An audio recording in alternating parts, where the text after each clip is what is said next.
রক্ত দিয়ে যেই ফ্যাসিবাদ বিদায় করেছি, প্রয়োজনে আবার রক্তের সাগর প্রবাহিত হবে, বাংলার মাটিতে ফ্যাসিবাদ ফিরে আসবে না। আজ বাংলাদেশের প্রতিটি রাজনৈতিক দল এবং পক্ষের কাছে আমার সুস্পষ্ট জিজ্ঞাসা, সবাই যার যার অবস্থান পরিষ্কার করুন। হয় আপনি জুলাই বিপ্লবের পক্ষপাতী, আর না হয় আপনি ৭২-এর বাকশালপন্থী। ৭২-এর পরাজিত বাকশালপন্থীরা আগামী 13ই নভেম্বর বাংলাদেশের বিরুদ্ধে লকডাউনের নামে যুদ্ধের ঘোষণা দিয়েছে। আমি ঘোষণা করতে চাই, 13ই নভেম্বর কোন বাকশালপন্থীকে বাংলার রাজপথে আমরা নামতে দেব না। যদি কেউ নামবার অপচেষ্টা চালায়, আমরা তাদেরকে রাজপথে মোকাবেলা করব ইনশাআল্লাহ। সংগ্রামী সাথী ও বন্ধুগণ, 2024-এর জুলাই বিপ্লব সহস্রাধিক তাজা প্রাণের রক্তের বিনিময়ে অর্জিত এই বিপ্লব। এই বিপ্লবের ভিত্তিতে আগামী বাংলাদেশ পরিচালিত হওয়ার জন্যই ঐক্যমতের ভিত্তিতে জুলাই সনদ প্রণীত হয়েছে। এই জুলাই সনদ কোনো কাগজে সনদ হিসেবে আমরা দেখতে চাই না। জুলাই সনদকে আমরা আগামীর বাংলাদেশের রূপরেখা হিসেবে দেখতে চাই। এজন্য আমরা ৮ দলের পক্ষ থেকে বলেছি, অনতিবিলম্বে জুলাই সনদকে সরকারি আদেশের মাধ্যমে এর প্রাথমিক আইনি ভিত্তি প্রদান করতে হবে। এরপরে আগামী ত্রয়োদশ জাতীয় সংসদ নির্বাচনের পূর্বেই গণভোটের মাধ্যমে জুলাই সনদকে চূড়ান্ত আইনি ভিত্তি প্রদান করতে হবে।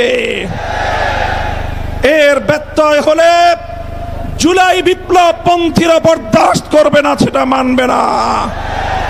আমরা সুস্পষ্ট ঘোষণা দিতে চাই, আমাদের জুলাই যোদ্ধাদের, জুলাইয়ের বিপ্লবে শাহাদাত বরণকারী বীর শহীদদের রক্ত মারিয়ে জুলাই বিপ্লবের, জুলাই সনদ বাস্তবায়নের গণভোট ছাড়া বাংলার মাটিতে আমরা আর কোনো কিছুই হতে দেব না।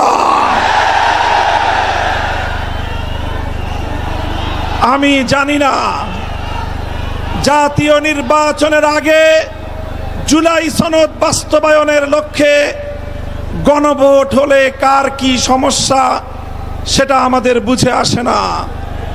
আমাদের সমস্যা হলো, জুলাই সনদের গণভোট ছাড়া যদি জাতীয় সংসদ নির্বাচন অনুষ্ঠিত হতে থাকে, জাতীয় সংসদ নির্বাচন যদি তফসিল ঘোষণা হয়ে বাস্তবায়িত হয়, অনুষ্ঠিত হয়, সেখানে অনেকগুলো বড় বড় জটিলতার সৃষ্টি হবে।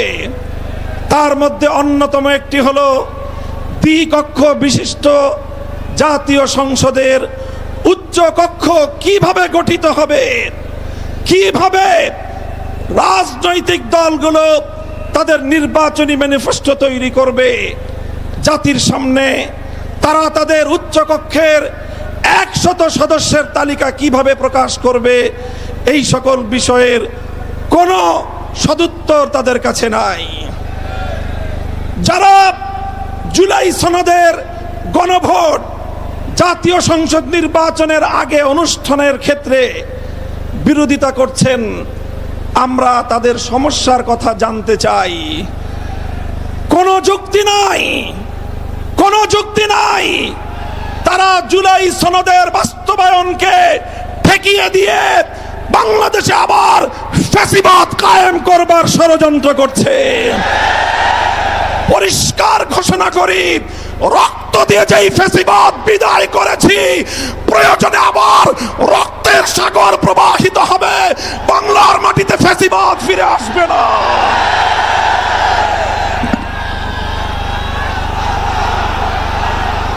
রাজনৈতিক পক্ষগুলোকে বলতে চাই, আমরা রক্ত দিয়েছি বালাকোটে, আমরা রক্ত দিয়েছি শাপলা চত্বরে, আমরা রক্ত দিয়েছি 2015 সালে, রক্ত দিয়েছি 2021 সালে, রক্ত দিয়েছি জুলাই বিপ্লবে। আমাদের মুখোমুখি দাঁড়াবার চেষ্টা করবেন না। আমরা রক্ত দিয়ে অধিকার আদায় করি, রক্ত দিয়ে বাংলাদেশ কিনেছি, রক্ত দিয়েই বাংলাদেশের স্বাধীনতা রক্ষা করব ইনশাআল্লাহ। সংগ্রামী সাথী ও বন্ধুগণ, জুলাই বিপ্লবের আমার সকল সহযোদ্ধাদেরকে আমি বলতে চাই, রাজনৈতিক মতবিরোধ থাকতে পারে, নির্বাচন নিয়ে মতপার্থক্য থাকতে পারে, আপনারা যার যার নির্বাচন করবেন সেটা পরের কথা। আসুন, যারা জুলাইয়ের বিপ্লবের রাজপথে ছিলেন, জুলাই বিপ্লবের সনদের আইনি ভিত্তি কার্যকর করার জন্য আমরা হাতে হাত রাখি। সংগ্রামী সাথী ও বন্ধুগণ, সর্বশেষ বক্তব্য, আগামী 13 তারিখ জুলাই সনদের গণভোটকে কেন্দ্র করে সরকারি সিদ্ধান্তের দিকে আমরা তাকিয়ে আছি। সরকার যদি জনগণের শান্তিপ্রিয় ভাষা বুঝতে ব্যর্থ হয়, আবার বলছি, সরকার যদি 8 দলীয় নেতৃবৃন্দের শান্তিপ্রিয় ভাষা বুঝতে ব্যর্থ হয়, যেই ভাষায় বললে সরকার বুঝবে আমরা সেই ভাষাই প্রয়োগ করব, সেই কর্মসূচি ঘোষণা করব ইনশাআল্লাহ। প্রস্তুত থাকবেন তো আপনারা? ইনশাআল্লাহ। যুদ্ধ করে ফ্যাসিবাদ বিতাড়িত করেছি, যুদ্ধ করেই বাংলার মানুষের অধিকার আদায় করে ছাড়বো ইনশাআল্লাহ। নাসরুম মিনাল্লাহি ওয়া ফাতহুন করিব। আসসালামু আলাইকুম ওয়া রাহমাতুল্লাহ।